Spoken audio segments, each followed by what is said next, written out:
من شرح المقدمة والحديث المحسن والشرح المشايخ المتلمذين من عظم وكرم على فاتهم من جميع العلماء والأولياء الصالحين ومؤلف الكتب النافعة من مشاهد الأدلة مغربها وإلى أولياء البلدة وعلمائها وصلاحها وإلى رحمة لدينا وشيخنا ومن أحسن إلينا من جميع المسلمين والمسلمات والمؤمنين والمؤمنات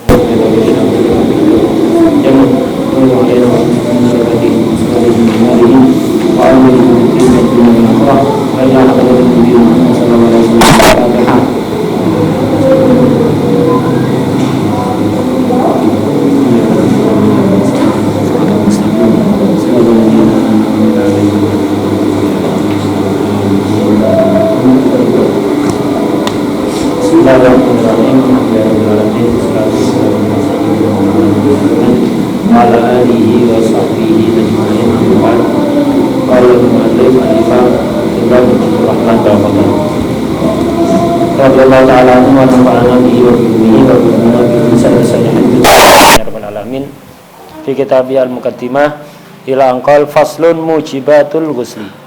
Ini fasal menjelaskan hal-hal yang mewajibkan mandi. Ghuslu ini kalau secara bahasa bisa dibaca fathah, bisa dibaca dhammah. Ghuslu atau ghuslu. Yang lebih fasih itu yang fathah, ghuslun. Ghusala yaghsilu ghuslan, bisa ghuslan, tapi lebih fasih ghuslan. Artinya apa? Ghuslu ini bisa menunjukkan arti apa? Perbuatan, ya, menyiram badan, bisa bermakna membasuh, bisa bermakna air yang digunakan untuk membasuh. Jadi al-ma' alladhi yughtasalu bihi, air yang dipakai mandi itu juga dikatakan ghusl. Pekerjaan yang mandinya itu juga dikatakan ghusl. Ada ghuslu. Ghuslu itu ma'yusal bihi min sidrin wa nahihi, campuran untuk mandi seperti daun sidr pada zaman dulu, sekarang sabunnya. Orang dulu itu pakai daun sidr yang dikenal itu dikeringkan kemudian dihancurkan jadi yang dulu, nanti bisa mandi, bisa membantu membersihkan kotoran-kotoran yang terdapat kulit. Di sisi lain membuat kulit itu halus. Lebih bagus untuk kesehatan kulit dibanding sabun karena mengandung bahan kimia. Dia tak wangi tapi bisa menghilangkan bau badan. Tak wangi cuma menghilangkan bau badan. Itu ghuslu. Secara bahasa begini, ada penggunaan fuqaha. Jadi fuqaha itu kadang-kadang menggunakan kalimat itu tidak sesuai aturan lughah, ya tujuannya ada tidak lain untuk membedakan antara dua istilah. Misalnya kayak contohnya dalam bahasa Arab yang fusha itu suami itu dasarnya zaujun, istri juga zaujun. Jadi tidak ada zaujah dalam bahasa Arab, tidak ada. Jadi yang ada zauj. Zauj ini bisa untuk suami, bisa untuk istri.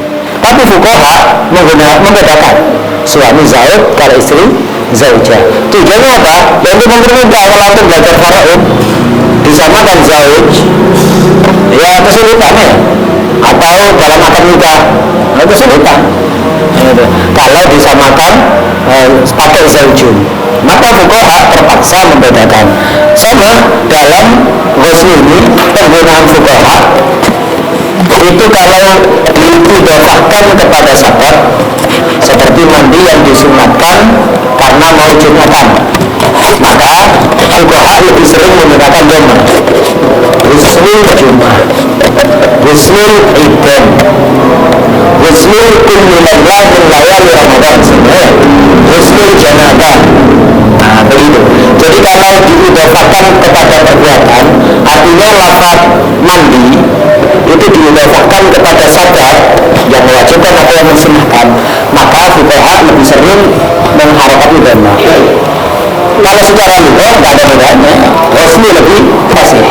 Pakai kata kalau mengenai fuqaha, kalau diidhofahkan kepada sababnya maka di dhamma itu. Tapi kalau diidafakan kepada pakaian itu fathah, artinya membasuh. Jadi kalau diidafakan kepada semisal pakaian, ghuslus saudi, bukan ghuslus saudi. Kalau ini tidak membedakan itu. Ghuslul badan, ghuslul jum'ah lebih fasih di fathah, di dhamma boleh. Ghuslul saud atau ghuslul saud secara lugah. Tapi penggunaan fuqaha membedakan. Kalau diidafakan pada sebabnya, mereka mendhamma ghuslul jum'ah, ghuslul idan dan seterusnya. Tapi kalau diidafakan kepada sesuatu yang dibasuh, itu di fathah. Ghuslul saud, ghuslul najasa, ghuslul ghuslul badan, begitu. Membasuh. Ghuslul wajib, ghuslul badan. Jadi kalau diidafakan pada sesuatu yang dibasuh, itu pakai fathah. Kalau secara bahasa artinya saya lamima ala syekh, pokok mengalirnya air itu ghusl, pakai niat atau tidak pakai niat, seluruh badan rata atau tidak rata, itu ya lugatan sudah dikatakan ghusl atau ghusl. Basuh wajah saja sudah ghusl, basuh seluruh badan ghusl, pakai niat ghusl, nggak pakai niat ghusl, ada sabab nggak ada sabab ghusl secara bahasa. Pokok saya lamima ala syekh, mengalirnya air pada sesuatu. Tapi kalau syar'an ghusl itu yaitu saya lamima ala jami'il badan dunia walau mandubah waya ini balik ke niat. Jadi yang dikatakan mandi syar'an itu mengalirnya air ke seluruh badan, tidak harus mengalirkan, tidak harus isalah, tapi cukup sayalan. Jadi tidak harus kita yang mengalirkan air, ngambil pakai gayung atau kita buka kerannya shower itu, kita buka atau kita ambil selang kita siramkan. Tidak harus begitu, atau kita masuk ke dalam kolam, tidak harus. Walaupun air itu nyampe sendiri kepada kita, kemudian ditaruh niat cukup sudah, kita berdiri di bawah hujan, ngalir sendiri airnya, cukup sudah. Jadi sayalan, tidak harus isalah. Sayalan ilma ala jamil badala, ini bedanya dengan lugatan. Yang dikatakan mandi syar'an itu adalah mengalirnya air ke seluruh badan disertai niat walau manduban, walaupun niatnya itu sunnah. Jadi niat mandi itu apakah wajib?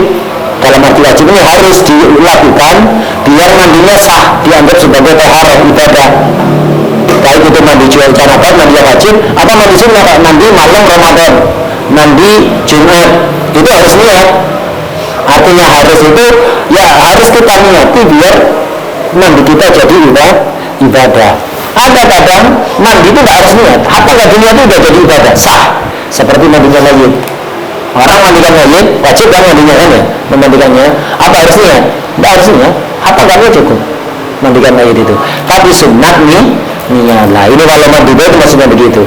Jadi yang mandi syar'an itu mengalirnya air ke seluruh badan disertai niat. Walaupun niatnya tidak harus, tidak wajib, walaupun hanya sunnah. Makanya fayaqul ghuslul mayyit. Mujibatul ghusli, perkara yang mewajibkan mandi, ini disebutkan. Pertama al-mautu, kematian, itu mewajibkan mandi. Cuma yang kena khitab yang hidup, bukan yang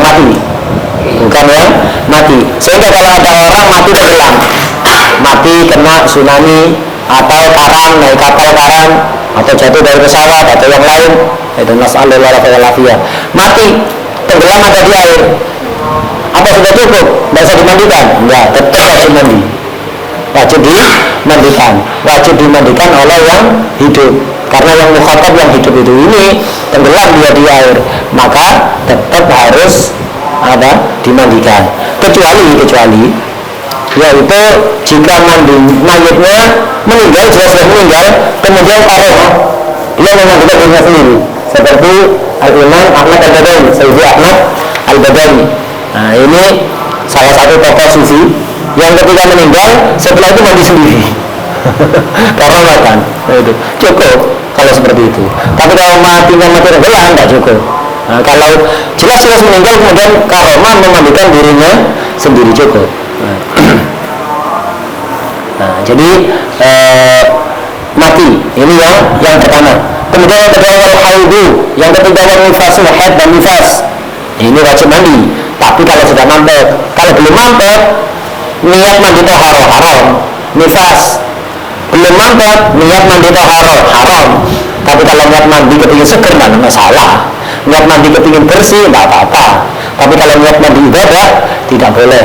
Perempuan haid termasuk yang haram bagi perempuan haid nifas adalah at-toharoh biniyati ta'abbud, toharoh dengan niat ibadah, baik toharoh wajibah, niat menghilangkan hadas besar. Misalnya perempuan nifas, kan orang melahirkan wajib mandi, setelah melahirkan langsung keluar darah nifas. Nah dia, saya kan tadi melahirkan wajib mandi, sekarang masih nifas, saya niati mandi untuk wiladah, tadi tidak boleh, haram. Termasuk haramnya perempuan haid nifas adalah at-toharoh biniyati ta'abbud, walaupun mandi sunnah tidak boleh. Perempuan haid atau nifas hari Jumat niat mandi Jumat, niat menghadiri Jumat, tidak salah, bisa, tidak boleh sholat kok. Mandi, niat mandi menghadiri Jumat tak boleh. Tapi ada beberapa pengecualian mandi-mandi yang tetap disunahkan bagi perempuan haid dan nifas, seperti mandi Id, mandi hari raya itu tetap sunnah, walaupun dia haid, walaupun dia nifas, sunnah mandi untuk menghormati hari raya. Jadi kalau saya mantap haid dan nifasnya baru wajib mandi. Ini yang ketiga, haid nifas. Kemudian yang keempat, wal wiladati, melahirkan, itu wajib mandi walaupun melahirkannya tidak sesuai, tidak normal, pakai sesar, wajib mandi juga. Itu melahirkan ini tidak harus bentuk bayi yang sempurna, walau alaqatan wa mudghatan wa maritudah, walaupun dia hanya melahirkan segumpal darah atau segumpal daging. Itu walaupun bila itu kering, nggak mungkin. Seandainya ada bayi lahir itu kering, nggak ada basah-basahnya sama sekali, tetap wajib mandi. Nah, jadi wiladah itu mewajibkan mandi. Alasannya karena itu mani yang munakid, karena anak itu kan asalnya dari mani, keluarnya mani kan mewajibkan mandi. Begitu juga keluarnya anak atau calon anak yang masih berupa segumpal darah atau segumpal daging mewajibkan mandi. Kalau berbentuk manusia sempurna, lahir dalam keadaan hidup atau mati, wajib mandi, tidak usah pakai nanya ke sana ke sini, enggak. Tapi kalau berupa alaqah atau mudghah, ada orang keguguran masih segumpal darah atau segumpal daging, maka dia terkena kewajiban mandi dengan catatan kata bidan ini calon bayi. Jadi ada informasi dari orang yang ngerti Qabilah itu istilahnya sekarang itu bisa dukun bayi, bisa dokter spesialis kandungan SPUG atau di bidan. Jadi orang yang ngerti itu ngasih tahu kalau ini calon bayi, baru wajib mandi. Kalau ada orang mengeluarkan segumpal darah, segumpal daging, dia nggak tahu ini calon bayi apa enggak, mau nanya ke bidan ditinggal sebentar, nggak ada, dibawa kucing, dimakan kucing misalnya, ya tidak wajib mandi. Itu tidak ada kewajiban mandi. Itu wajib mandi jika itu akhbarat qabilatun annahuma aslu adamin, dengan catatan ada informasi dari qabilah itu seperti dukun bayi atau bidan, bahwa itu cikal bakal manusia, baru wajib mandi. Begitu juga darah yang keluar setelahnya dikatakan nifas, dengan catatan ada darah nifas itu apa? Darah yang keluar setelah melahirkan, itu dikatakan darah nifas dengan catatan kalau yang keluar itu alaqah atau mudghah, harus ada informasi dari qabilah kalau itu calon bayi. Kalau belum ada informasi terus hilang diambil kucing, maka tidak dianggap nifas darah itu, tidak dianggap nifas. Ada ya? Nah, itu. Kenapa harus nanya ada informasi? Karena tidak sembarang orang tahu keluar darah bukan berarti calon bayi, bisa jadi itu penyakit. Ya, itu. Keluar segumpal daging bukan berarti calon bayi, nggak tahu, bisa jadi itu tumor atau apa tadi makan cilok dari punya misalnya. Nggak mungkin lah jalan keluarnya beda. Seandainya begitu ya. Karena itu perlu informasi dari qabilah. Kemudian walaupun tadi itu walaupun sesar tidak melalui jalan normal, tetap wajib mandi. Kemudian itu yang keempat. Yang kelima yang wajibkan mandi, wal janabatu, janabat ini wajibkan mandi. Orang janabat itu sebabnya dua, ima keluarnya mani, baik keluarnya mani ini gara-gara mimpi atau tidak mimpi terjaga. Baik disebabkan mubasyarah atau ihtilam atau apa saja, pokok keluarnya mani sebab apapun mewajibkan mandi. Satu. Kedua, penyebab janabat adalah jima, walaupun tidak sampai keluar mani. Itu jima walaupun tidak sampai keluar mani, itu mewajibkan mandi. Jadi wal janabatu ini termasuk mewajibkan mandi adalah janabah. Janabah itu sebabnya apa? Ini diterangkan. Pertama, janabah itu sebabnya bihurujil mani, sebab keluarnya mani. Sebab keluarnya mani. Mani yang mewajibkan mandi itu mani seseorang, jadi mani dia sendiri, mani syakhsi nafsihi al-kharij li awwali marrah. Itu mani orang itu sendiri yang keluar pertama kali, itu yang mewajibkan mandi. Tapi kalau bukan maninya sendiri, maninya orang, maka tidak wajib mandi. Tidak wajib mandi. Contoh, ada seorang perempuan memasukkan mani suaminya, nggak melakukan hubungan, nggak wajib, enggak.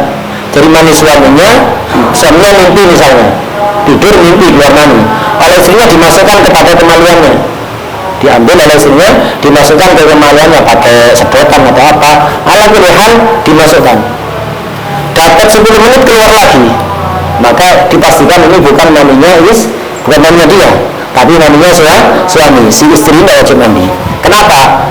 Mani yang mewajibkan mandi itu adalah mani syakhsi nafsihi, maninya dia sendiri, bukan maninya orang. Kemudian yang keluar pertama kali beda kalau keluar kedua kali. Artinya keluar kedua kali itu bukan sekarang keluar mani, nanti keluar mani lagi, sama-sama wajibkan mandi kalau begitu. Yang keluar kedua kali itu maksudnya mani sudah keluar, dimasukkan lagi, keluar lagi. Keluar yang pertama tadi mewajibkan mandi, keluar yang kedua kali tidak mewajibkan mandi. Misal laki atau perempuan keluar mani, kemudian diambil, dimasukkan pakai alat, pakai sedotan atau apa, dapat 10 menit keluar lagi. Keluar pertama tadi yang mewajibkan mandi. Kalau kemudian dia sudah mandi, kok keluar lagi tadi, karena kalau dimasukkan tidak wajib mandi. Karena apa? Keluarnya kedua kali. Itu mani syakhsi nafsihi al-kharij li awwali marrah.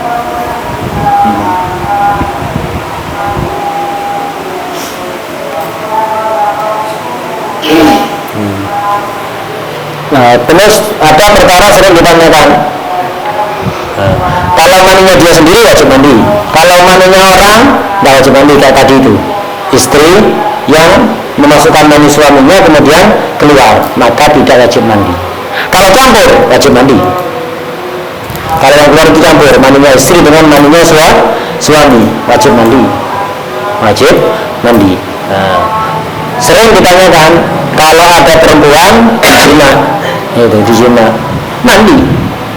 Setelah mandi setengah jam kemudian keluar mani, wajib mandi lagi atau enggak? Tafsir.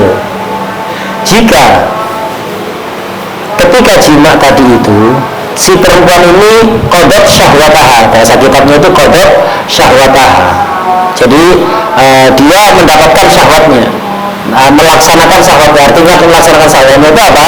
Ditafsiri oleh Qurdi, maksudnya al-hasala minha al-imna, dia sampai keluar mani memang. Jadi sampai keluar mani, artinya dia sampai ejakulasi istilahnya. Si perempuan ini ejakulasi.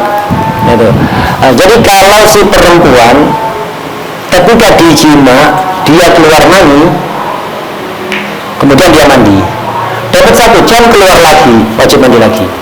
Kenapa? Yang keluar ini berarti campuran antara maninya dia dengan mani suami. Tapi kalau si perempuan yang dijima itu langkap di syahwatah, tidak mendapatkan syahwatnya, artinya tidak inna, tidak sampai keluar mani ketika dijima. Contoh, dia tidur dijima tak bangun, tak sadar, tidur model apa ini ya? Tidak bangun sampai selesai. Atau misalnya dia belum waktunya keluar mani, minimal keluar mani kan umur 9 ya. Ini istri masih kecil, umur 8, kurangnya masih jauh, dijima.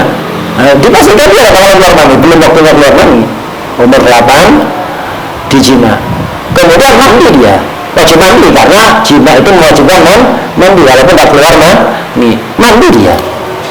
1 jam setelah mandi keluar lagi mandi, tidak wajib mandi lagi dia. Kenapa? Dipastikan ini mandinya suami, bukan mandinya istri, bukan campuran juga. Kenapa? Karena si istri belum waktunya keluar mani. Paham ya? Nah itu. Kemudian mani itu ada tanda-tandanya.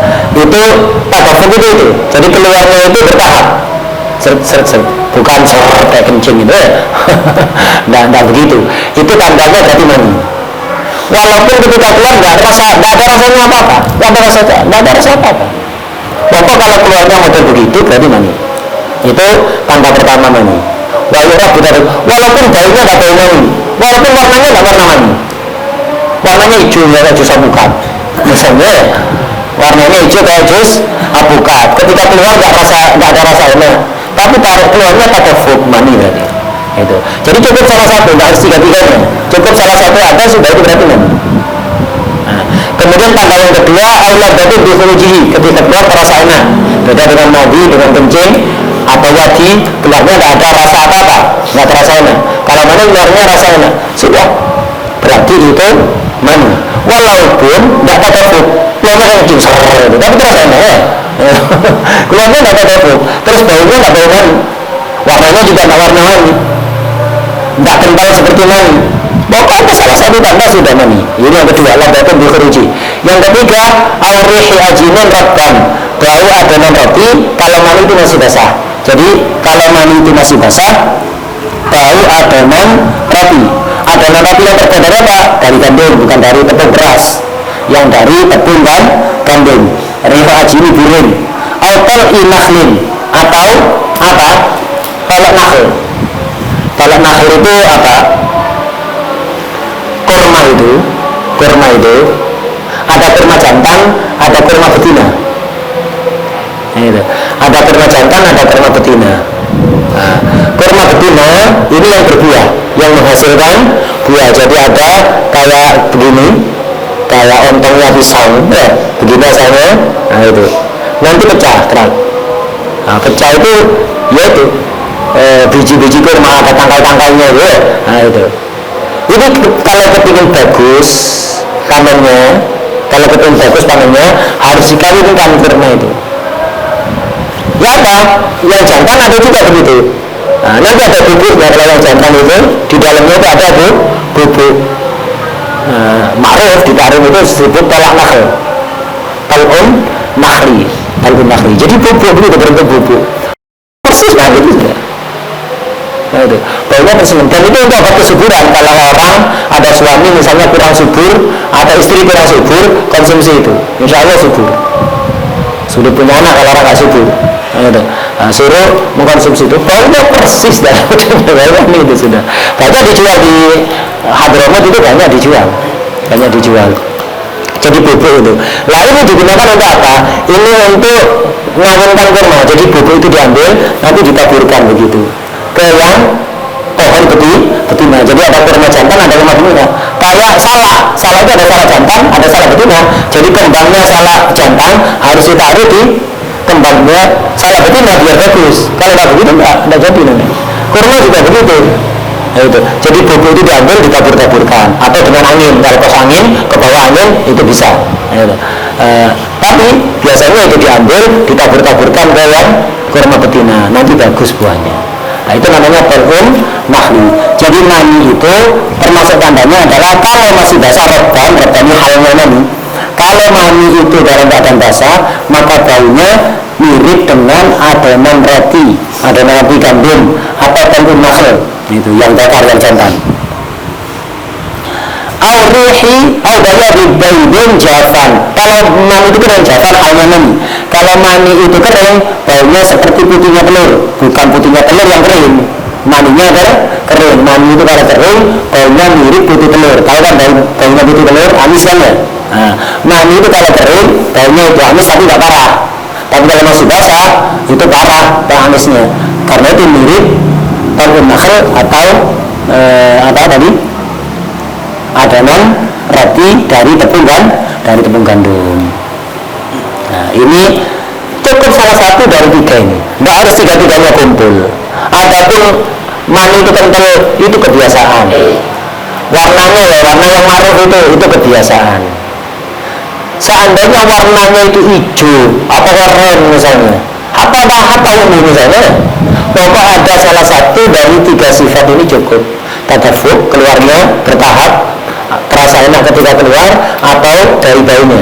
Kalau masih basah bau ada roti gandum, atau kalau makhluk, kalau kering bau apa? Putihnya ada telur. Ini sudah telur apa? Telur ayam, bukan telur bebek. Lebih amis kalau telur bebek, bukan telur angsa, bukan, tapi telur ayam, tidak terlalu amis. Ini kalau kering. Kalau 3-tiganya ini tidak ada, maka bukan mani berarti. Kalau 3-tiganya ini tidak ada, maka bukan mani, sehingga tidak wajib mandi. Tidak wajib mandi. Kalau bingungnya apa? Biasanya orang-orang baru balik itu bingung. Nah, inna lillah wa inna ilaihi raji'un. Nah, jadi kalau bingung bagaimana? Ini mani apa bukan? Itu. Ini mani apa bukan? Maka boleh-boleh. Itu. Jadi kalau bingung ini mani apa bukan, boleh-boleh. Walaupun milihnya nggak pakai ijtihad, walau di tasyahi, bahasa kitabnya walau di tasyahi. Walaupun milihnya itu ikuti selera. Jadi ada cairan itu keluar dari kemaluan. Setelah dia mempelajari tanda-tandanya itu, ketika dia mempelajari tanda-tandanya, kalau jelas ya sudah, jadi mani. Ini enggak, bingung dia. Mani apa bukan ya? Itu. Dia bingung menentukan ini mani apa bukan. Mani apa mandi? Kalau mani enggak najis, tapi mewajibkan mandi. Kalau mandi najis, tidak wajib mandi. Maka harus milih apa? Terserah milih yang mana. Tidak harus ijtihad, walau bitasyahi, walaupun berdasar selera. Oh, musimnya dingin, malas mandi, lebih baik milih jadikan mandi aja. Lu berarti kan sarungnya najis, gampang nyucinya, dikerik, siram air, beres, suci sudah. Yang penting nggak mandi. Fungkan sesuai selera. Seleranya malas mandi, akhirnya milih mandi.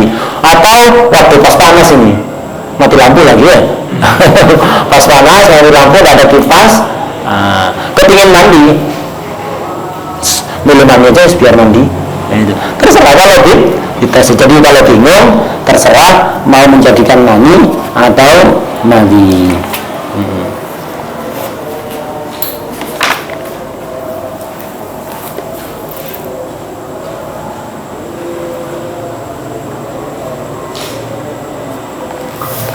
Ada pertanyaan? Minggu turun nakal meniko harus jantan nih, harus jantan. Iya jantan. Yang ada memangnya jantan. Wajan muo nami jantan. Enggak. Kayak salak lanang, kayak salak jantan, tidak berbuah. Yang lain?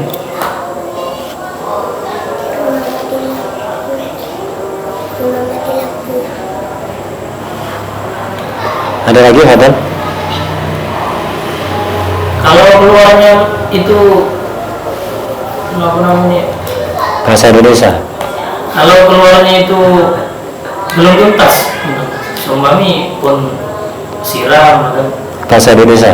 sudah mandi, terus setelah sholat, lo kayak mini gitu, dilihat, keluar lagi.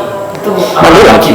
Ya mandi lagi, wajib mandi lagi. Kan bukan pertama kali. Pertama keluar dia.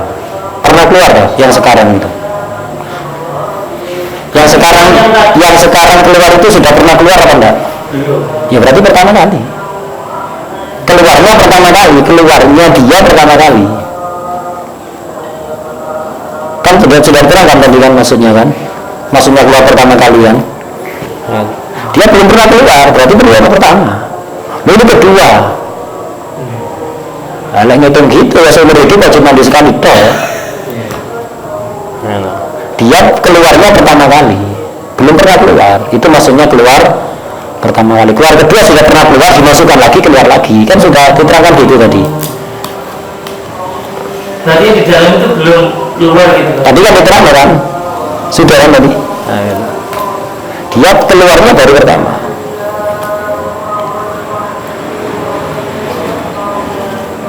Halo?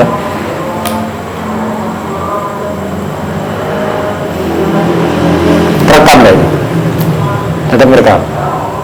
Gelap-gelapannya. Itu yang boleh milih misalnya ketika bangun tidur itu ketika lihat di sarung, walaupun itu banyak maksudnya. Pokoknya dia bingung, artinya melihat tanda-tanda ini dia ragu, tidak yakin. Lalu ada salah satu tanda, yakin salah satu tandanya ada, nggak bisa. Nah, itu. Ketika dia kebingungan, ini mani apa bukan, dilihat diurut tandanya satu itu. Tatafuk ya nggak tahu, misalnya bangun tidur nggak tahu tatafuk apa enggak. Rasanya tadi keluar apa enggak ya nggak tahu juga, karena dia tiba-tiba bangun kok basah seperti itu. Kemudian berarti sisa aromanya, baunya, dia kebingungan juga. Ini bauan apa enggak, nggak tahu, bingung. Ya. Maka yaitu tadi boleh pilih. Kalau campur, Apa mencampur? baunya kayak mana, kayak ada pesing-pesingnya gitu. Ada bau mani atau enggak? Ada, Ya sudah. ada pesingnya juga. Ya sudah, ada bau mani. Oh, kalau tidak ada bau mani ya sudah.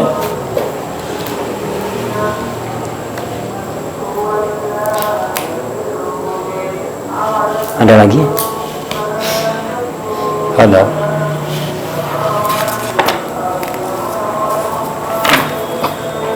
Nah, ini kita selesaikan yang kedua. Jadi yang ke apa berarti tadi?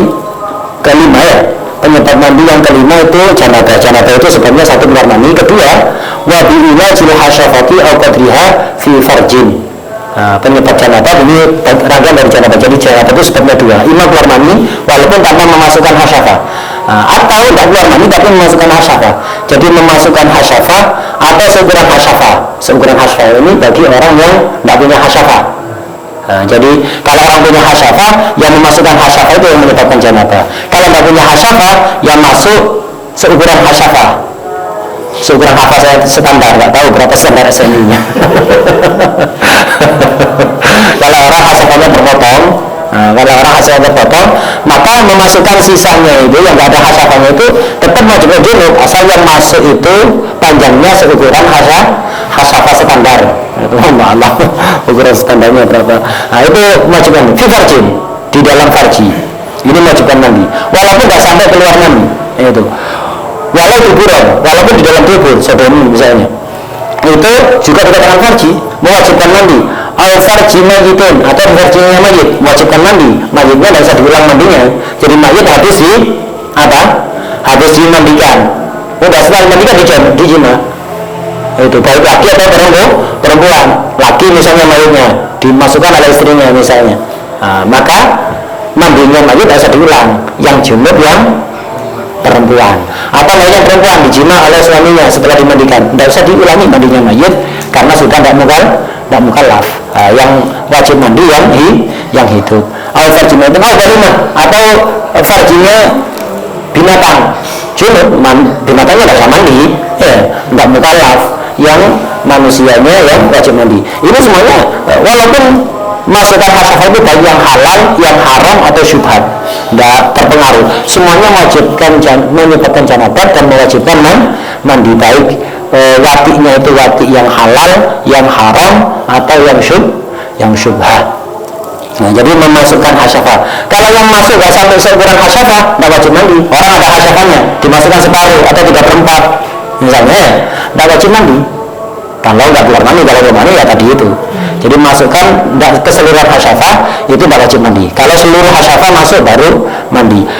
Kalau orang nggak punya hasyafah ya tadi itu, yang masuk sisa yang ada seukuran panjangnya hasyafah itu mewajibkan mandi. Kalau nggak sampai seukuran itu tidak mewajibkan mandi. Di dalam farji apapun itu mewajibkan mandi. walau dukuran au farji mayyitin au bahimah. Nah, itu wajibkan mandi. Kemudian apa? Wa ru'yatul mani fi sabihi au firashin la yanamu fihi ghairuh.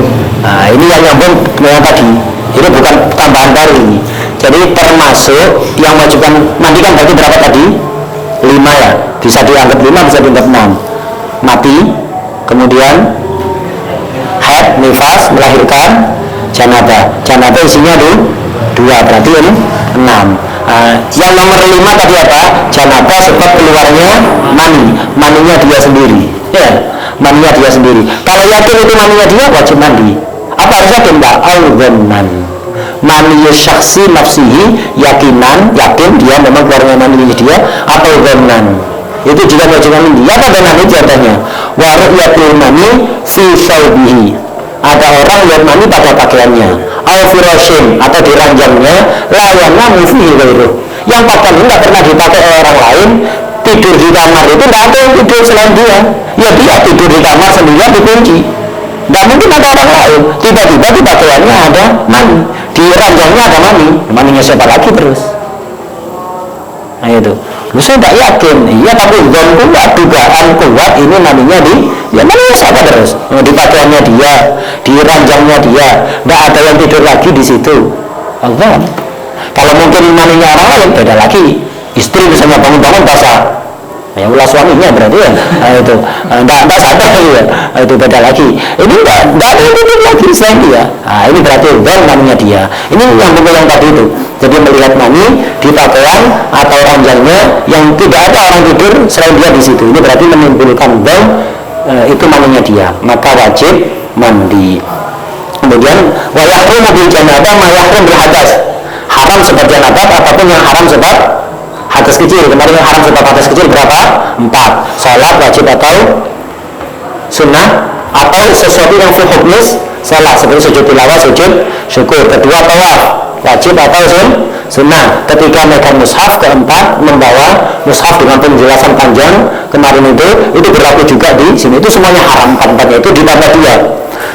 Mayah yang berada semuanya haram. Ditambah lagi yang kelima, wa muksun fil masjid, diem di masjid. Walaupun sekurang rumahnya orang junub haram. Nah itu ada di masjid.